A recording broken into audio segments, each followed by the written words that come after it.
안녕하세요. 저는 괜찮아 정신건강의학과의 손승현이라고 합니다. 만나서 반갑습니다. 이제 두 가지 키워드 정도로 말씀드릴 수 있을 것 같은데요. 이제 항상 가장 먼저 등장하는 키워드는 바로 불안입니다. 이게 부모님들은 자신들이 겪는 고난은 의연하게 대처하시지만 자기의 자녀가 혹시나 겪을지 모르는 고통에 대해서는 되게 불안과 두려움을 느끼시죠.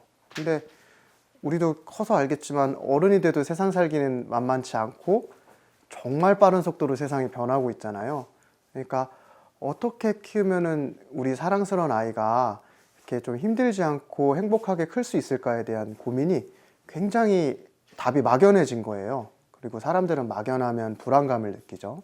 그리고 두 번째 키워드는 관성이라고 말해보고 싶은데요. 이게 사람이 막연한데 뭔가 나에게 한 가지 길이 주어질 경우에는 그거에 이제 과몰입하거나 약간은 좀 집착하게 될 수 있거든요. 한 발 물러나서 맞는 길인지 아닌지를 여유 있게 생각한다기보다는 그쪽 방향으로 점점 더 빨리 걷죠. 시야는 좁아지고요. 일단은 이 길의 끝으로 가보고 싶은 거예요. 그런 식으로 일단은 미래는 너무 막연한데 이 조기 교육이라는 건 어쨌든 명확한 길이고 손에 닿을 수 있을 것 같잖아요. 그래서 보다 이 길에 조금씩 더 맹목적으로 이제 모든 것을 바치시는 부모님들이 조금씩 많아진 것 같습니다. 지능이 굉장히 중요하죠. 이게 공부는 어쩔 수 없이 타고난 지능의 영향을 많이 받고요. 이거는 뭐 다른 것도 마찬가지예요. 농구도 키가 중요하듯이요. 그건 어쩔 수 없고 제가 조기 교육을 폄하하는 거는 아닌데요. 통과하는 아이가 일부 있고 버티는 아이가 일부 있다라고 해서 그게 우리 아이에게도 맞는 방법인가라는 건 완전히 다른 얘기가 될 수 있잖아요. 함정이 있는 게 순서를 잘 생각해 보셔야 되는데요. 조기 교육을 할 때 보통은 입학 테스트나 레벨 테스트를 먼저 하고 거기서 걸러진 애들을 이렇게 쫙 밀어붙이고 한 번 더 테스트를 해서 또 걸른 애들을 쫙 밀어붙이고 이런 구조거든요. 공부를 해서 실력을 키워서 테스트를 치는 게 아니고요. 약간 걸은 애들을 쭉 밀어붙인달까요? 일종의 착시 아닌가라는 생각도 있는 거예요. 뭘 해도 거기서 걸러질 아이들은 걸러지고 버텨지는데 그걸 과연 일찍 했기 때문일까라는 생각이 드는 거죠. 굉장히 중요한 질문인데요.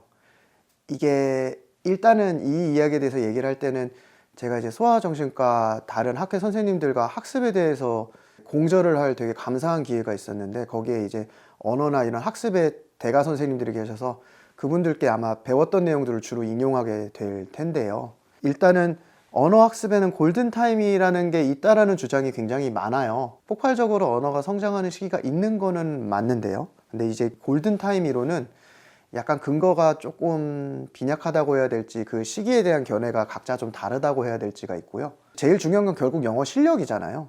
근데 이 실력 면에 있어서도 약간 함정이 있는 게 일찍 공부할수록 이렇게 유창한 발음이라든지 유려하게 말하기, 저희는 의문론적인 실력이라고 얘기를 하는데 그런 실력은 좀 더 늘 수 있어도 전반적인 전체적인 영어 실력에 있어서는 크게 영향이 없다라는 게 연구 결과거든요. 어쩔 수 없는 게 뇌 자체는 미완성으로 태어나서 천천히 완성돼 나가거든요. 그런데 우리가 어느 정도 크고 나서 오히려 목적의식을 가지고 자기 객관화를 하면서 공부를 하게 된다면 적은 시간으로도 더 효율을 많이 낼 수 있습니다. 그리고 그런 게 있죠. 뇌는 이렇게 쓰면 쓸수록 발달하는 건 맞는데 한계가 있거든요. 그러니까 안 쓰는 거는 줄어들 수도 있거든요, 오히려. 그러니까 영어 교육 한 가지에 너무 올인하는 순간 딴 거를 잃어버릴 수도 있어요. 근데 이거 저도 조금씩 느끼거든요.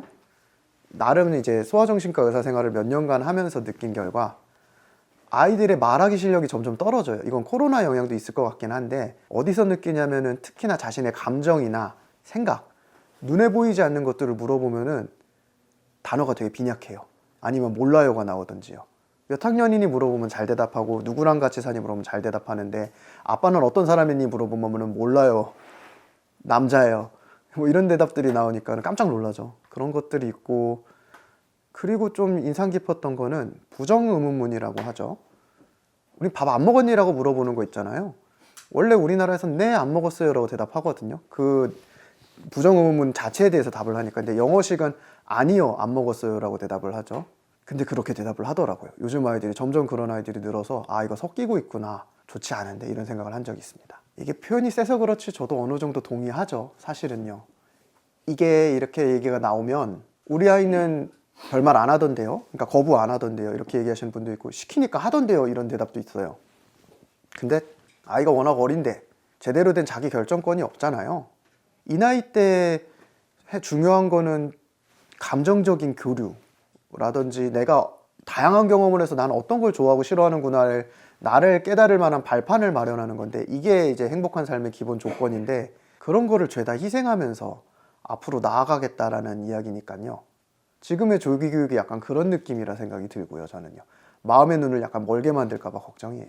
그래서 제가 주로 물어보는 거는 학년 올라가니까 좀 어떻더나 이런 걸 물어보죠. 궁금하니까요. 근데 옛날에는 재밌어요, 새로운 친구들 만나서 좋아요, 새로운 수업 좋아서요, 막 이렇게 얘기가 나왔던 경우가 더 많았어요. 근데 요즘에는 별로예요.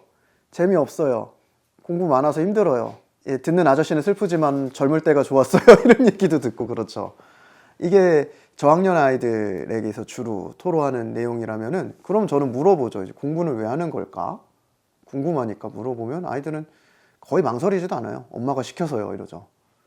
근데 수수께끼 같이 생각을 해보자. 엄마는 왜 시키시는 걸까? 이러면은 그때부터는 되게 더듬더듬거리면서 피상적으로 돈을 많이 벌거나 좋은 직장을 얻거나 더 훌륭한 사람이 되기 위해서요라고 어디서 들은 것 같긴 한데 자기는 한 번도 그렇게 생각해 본 적이 없는 것 같은 말을 하거든요. 그러니까 자기를 이끄는 자기만의 동기가 없는 거예요. 그러면은 당연히 소위 머리가 좀 굵어진다고 치고 자기 고집이 생기면은 이거 왜 해야 돼요가 나올 거고 그러면 그때부터 마찰이 생기겠죠. 고학년으로 넘어가기 시작하면 무슨 일이 벌어지느냐. 그러니까 자기가 직접 생각해서 공부를 안 했던 친구들은 결과로만 자기를 평가하는데 이제 궁극적인 목표 중에 하나죠. 대입이 눈에 들어오기 시작하고 그러면서도 되게 이제 그동안 자기가 받아왔던 것처럼 예를 들어 인서울대학 뭐 이런 식으로 되게 경직되고 뭐랄까 굉장히 좁은 목표 안에 자기를 가둬요. 이거를 못하면은 내 인생이 완전 실패하는 것처럼. 그러면은 또 무슨 일이 벌어지냐면 이 상태로 오래 가면은 약간 모순이 생기는데 이 걱정이랑 저 걱정 사이에 약간 샌드위치처럼 끼게 되는데 그러니까는 막상 하자니 안 될 것 같고 내 능력의 한계는 알기 시작하거든요. 메타인지가 발달하면서. 근데 목표는 그 전에 세워놓은 거거든요. 안 맞아요. 그래서 안 될 것 같고 부담스럽고 그래서 하기 싫어요. 그러니까 안 하자니 불안하고 하자니 막막한 이런 샌드위치 사태가 되면서 부모님은 아이를 이해할 수 없어요 라고 그러고 불안하다면서 왜 안 할까요 이러고 아이는 아이대로 답답해하고 이런 상황이 생기죠. 듣지도 않을 인강을 계속해서 결제해달라고 하거나 학원 그럴 거면 좀 끊자고 그랬는데 죽어도 안 된다고 하거나 이런 일들이 좀 생기는 것 같았어요. 이게 아는 게 병이 된다고 예를 들어 인상적인 거는 딱히 뭐 엄청 누가 지적을 하거나 뭔가 문제가 발생한 게 아닌데도 아이가 학습을 잘 못 따라하면 우리 아이 집중력에 좀 문제 있는 거 아닌가요? 라고 미리 찾아보고 걱정하시면서 오신 분들이 있으세요. 이게 찾아보고 그렇게 보면 다 그렇게 보이긴 하거든요. 그래서 오신 분들을 안심시켜 드려야 되는 사태도 좀 늘어났고 아예 아무 문제가 없는데 우리 나이에 전체적인 포텐셜을 미리 다 알고 싶어요 이래가지고 뭔가 종합적인 솔루션을 바라시면서 평가를 바라기 위해서 오시는 분들도 연령이 점점 낮아지죠. 그리고 이게 아마도 이 동네 위주만 그럴 수도 있을 것 같긴 한데 유치원이나 기관에 들어가기 전에 이런 걸 받아오래던데요 라고 이야기를 저한테 해주셨던 분도 아주 많지는 않았지만 간간이 있었어요. 세상이 많이 바뀐 건 맞는데 확실히 이제 사람들이 관심 있는 사람들이 몰리면은 조금 더 과열된다 이런 느낌은 좀 있는 것 같습니다. 이게 아이들이 자신의 감정을 말로 표현하기 어려우니까 대표적으로는 신체화라고 그러는데 신체 증상으로 나타나는 경우가 있고요. 굉장히 많은 게 나타날 수 있는데 일단은 대부분은 배가 아파요, 어지러워요, 머리가 아파요 이런 증상들이 조금 많았고요. 스트레스가 풀리면은 그 증상이 사라지니까 이게 혹시 꾀병인가 라고 의심을 하게 되는 경우도 있죠. 그리고 소아 청소년기에 약간 우울해진다라고 하면 우리는 우울하면 막 슬프고 밥 안 먹고 막 기운 없고 이런 거 생각하잖아요. 또 놀 땐 잘 놀아요. 근데 짜증을 많이 내요. 화를 많이 내고 그런 식으로 좀 날카로워지는 경향이 있을 수 있고요. 그럼 또 문제는 또 엄마 아빠는 꾀병 같죠. 놀 땐 잘 놀거든요 이렇게 말씀하신단 말이에요. 그래서 오해가 생기는 경우가 있고요. 혹은 이제 멀쩡하게 잘하려는 걸 갑자기 아무것도 안 하려고 해요 라고 의욕이 떨어지는 경우도 있을 수 있고요. 이런 식으로 직접적으로 우울을 표현하지는 않지만 뭔가 정서적으로 들쑥날쑥하거나 주변과의 마찰이 많아진다라고 하면 한번 걱정해 보실 만하죠. 일단은 먼저 제일 제가 강조하는 거는 모국어로 된 글을 많이 읽고 최대한 그리고 이를 스스로 요약해보는 연습을 강조하거든요. 공부에도 빈익빈 부익부가 존재하거든요. 이미 내가 글을 효율적으로 읽고 빨리 많이 읽을 수 있는 아이들은 시간이 지나면서 얻는 정보의 양이나 질이 점점 더 차이가 나겠죠. 그게 바로 부익부, 빈익빈이 되는 셈이고요. 이게 순서대로라면은 일단은 하나하나씩 천천히 해야겠죠. 마음은 급하지만. 그래서 일단은 최대한 읽는 습관을 들이고, 그 다음에는 읽은 내용을 최대한 많이 기억해내려고 하게 하고, 그 다음 순서로 이제 비로소 중요한 내용을 그 중에서 골라보도록 하고, 그 다음에 이거를 하나의 스토리에 맞게 재배치를 해보게끔 하고, 이런 순서를 단계별로 천천히 밟아 나가고요. 이렇게 읽어야지 이제 글을 꼭꼭 씹어먹는다? 글을 능동적으로 내가 소화한다라는 느낌이 들 수 있고요. 이게 뇌에도 계속 사용하는 기능이 발달하니까 공부에 되게 중요한 건 작업 기억력이라고 있어요. 일종의 단기 기억력인데 내가 한 가지의 일을 할 때 필요한 정보들을 머리에서 불러와서 그걸 붙들어 놓고 활용하는 능력인데, 이 요약을 하는 순간 그 작업 기억력이 저절로 단련되는 효과가 있거든요. 그런 장점들을 말씀을 드리고요. 항상 저는 이제 과부하를 조심해야 된다라고 하는데요. 사실은 뭐 이것도 문헌마다 차이가 좀 있습니다만, 저는 경험적으로 만 3, 4세쯤 되면은 한 번에 5에서 10분이 한계일 겁니다 라고 얘기하고, 제대로 이해하려면 이게 사실 시키는 지금 현실과 많이 안 맞는 얘기일 건데, 그리고 초등학교 3학년 이전까지는 한 그래도 20분 안짝일 거거든요. 그러니까 제대로 내가 뭔가를 흡수한다라는 느낌은. 그래가지고 좀 적어도 그래도 내가 관찰할 수 있어야 돼요. 내가 바라는 바랑 실제로 아이가 집중을 한 번에 유지할 수 있는 시간이라면요. 그런 거에 맞춰서 학습을 배치하시는 게 좋으실 거다. 이게 항상 인생은 가성비가 저는 중요하다 생각하는데, 아이가 성취감을 그렇게 드리는 노력에 비해서 얼만큼 느끼느냐가 좀 궁금한 거죠. 좀 효과가 떨어지는 것 같아요. 일단은 제일 첫 순서는 저는 항상 대화의 규칙을 정하는 게 중요하다라고 얘기를 합니다. 이게 뭔 얘기냐면은, 엄마 아빠가 아이를 부르면 아이는 하던 일을 멈추고 엄마 아빠의 눈을 마주칠 수 있어야 되거든요. 대답을 하면서요. 근데 이게 첫 단추부터 잘 안 깨지는 경우가 진짜 많아요. 근데 이제 이걸 왜 강조하냐면은, 주의력은 사회적인 기능이니까 글을 읽기 이전에 나한테 말하는 사람에게 집중하는 것부터 일단 연습해야 되고요.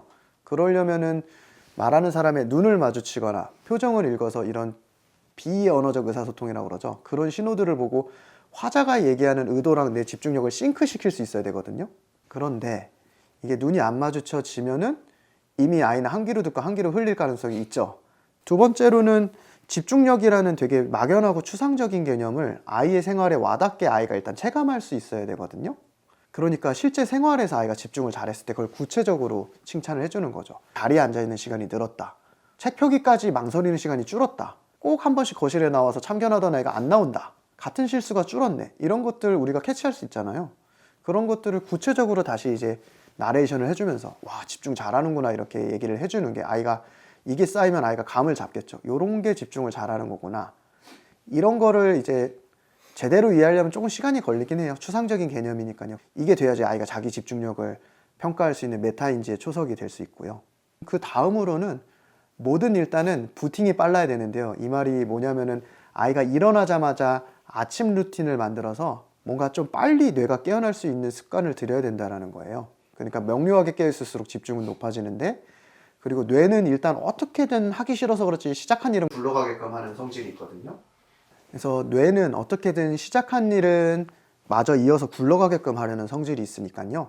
이 얘기들을 종합하면 아침에 일어나자마자 어떻게든 단순한 활동이라도 좋으니까 스트레칭 그냥 하고 좋아하는 주스를 마신다든지 뭐 이런 식으로 아이가 일단 내 정신이 깨게끔 하는 활동을 일종의 즐기는 미션처럼 빨리 하나라도 끝내놓으면 그 다음 단계로 넘어가기 쉬워지는 거죠. 보통은 아침이 아이의 주의 집중력이 제일 취약한 시간 중에 하나거든요. 이게 계속 쌓이면은 나중에 쌓이는 심리적인 효과는 뭐든 빨리 하는 게 낫구나라는 간접적인 사인을 쌓을 수 있고요. 그거를 참 고민을 많이 했는데요. 왜냐하면은 저는 그렇게 소위 말해 번아웃이 온 아이들을 주로 만나니까요. 그래서 저는 아이가 좀 초등학교 4, 5학년이 되기 시작하면 아이가 공부를 하는 이런 스스로의 이유, 특히나 이제 정서적인 만족을 주는, 아, 공부를 하는 게 나한테도 뭔가 이득이구나라는 체험을 어떻게 시켜줄 것인가를 부모님이랑 많이 상의를 해요. 이게 정서적인 만족이니까 원초적인 이유라도 좋고요. 아니, 오히려 원초적일수록 좋을 수 있어요. 무슨 어디 내놔도 번듯한 커서 훌륭한 사람이 돼서 부모님을 안 아프게 될 거 이런 거 말고, 공부를 열심히 했더니 잘난 척을 할 수가 있는데, 공부를 열심히 했더니 잔소리가 줄어서 좋던데, 공부를 열심히 했더니 안 불안하던데, 이런 것들 있죠. 오히려 그게 구체적으로 나한테 와닿고 나의 마음에 있어서도 더 오래 남겠죠. 그런 정서적인 그런 만족감을 주려면 우리 아이가 어떤 거를 좋아하는 아이인가에 대한 이해도 많아야겠고, 아이가 스스로 자신의 감정, 이 일을 하고 났더니 내 기분이 어떻게 변했구나라는 걸 표현하는 걸 계속 연습해 나가야 되기도 하고요. 이 상황에서 조금 더 학년이 올라가면 이제 서툴러도 좋으니까 자기 스스로 계획을 세워보고 반드시 세트로 이 계획이 만족스럽게 잘 굴러가고 있는가를 스스로 평가해 보게끔 연습을 시키거든요. 왜냐하면 우리는 대부분 스스로에 대한 평가를 기분에 맞춰서 하거든요. 기분이 여유 있고 나태하면 이 정도면 괜찮지 않을까가 되고요. 그건 그거대로 안 하고 있다가 밀린 숙제로 한 번에 펼치니까는 아이가 주저앉게 되죠. 그리고 불안하고 초조할수록 기존에 열심히 해왔던 것들도 평가절하할 수 있거든요. 이 정도는 부족한 것 같아요. 그러면 뭐 때문에 그렇게 생각했니? 그럼 모르겠어요. 이렇게 나오거든요. 그럼 그거대로 계속할 힘을 잃어버리겠죠. 그래서 건전한 의미의 진정한 자기 객관화를 하려면 자기 스스로 자기의 눈으로 뭔가 자기의 성장을 평가할 수 있어야 돼요. 그 감정의 소나기가 공부 의욕을 떨어뜨리면 회복에 굉장히 오랜 시간이 걸리고, 그때 아이들은 이제 아직 생각의 유연함이 덜하니까 내가 많은 것을 잃어버렸다, 만회할 수 없다라고 생각하게 되는 경우도 있거든요. 예방이 중요하다 말씀 주셨듯이 아이의 정서적인 표현 능력, 조절 능력을 키우는 거는 실리적으로도 분명히 이득이 됩니다. 사실은 제가 의사잖아요. 제가 공부가 중요한 게 아닌가 같아요 라고 얘기하면 좀 약간 기만자처럼 들릴 수도 있는데, 한편으로는 저와 제 주변의 고학력자들 투성이잖아요. 그게 꼭 행복의 질을 결정해 주지는 않는 것 같아요. 그리고 그 번아웃이 뒤에 올수록 오히려 치명적일 수 있는데 성인이 되고 나서 올 수도 있거든요. 그래서 항상 시야는 넓게 가지고 있는 거에서 최선을 다해서 제일 중요한 목표, 내가 행복하려고 그러는 거잖아요. 그걸 까먹지 말아야 되는데 사람이 어느 순간부터인가 꼬린 지점은 잊어버리고 중간 과정만 몰두하는 경우가 있죠. 그런 식으로 시야가 좁아지지 않게끔 우리가 옆에서 여러 가지 각도를 시야를 제공해 주는 게 또 부모님으로서 해줄 수 있는 일이 아닌가 싶습니다. 아이를 위하시는 마음을 제가 간과하거나 이해를 못하는 바는 전혀 아닌데, 이 진료실에서 많은 오히려 부모님들이 저에게 가르쳐 주신 내용들을 최대한 전달해 보고자 애쓴 것 같습니다. 부디 너른 마음으로 잘 들어주시고 아이들과 행복한 성장을 하실 수 있으셨으면 좋겠습니다. 감사합니다.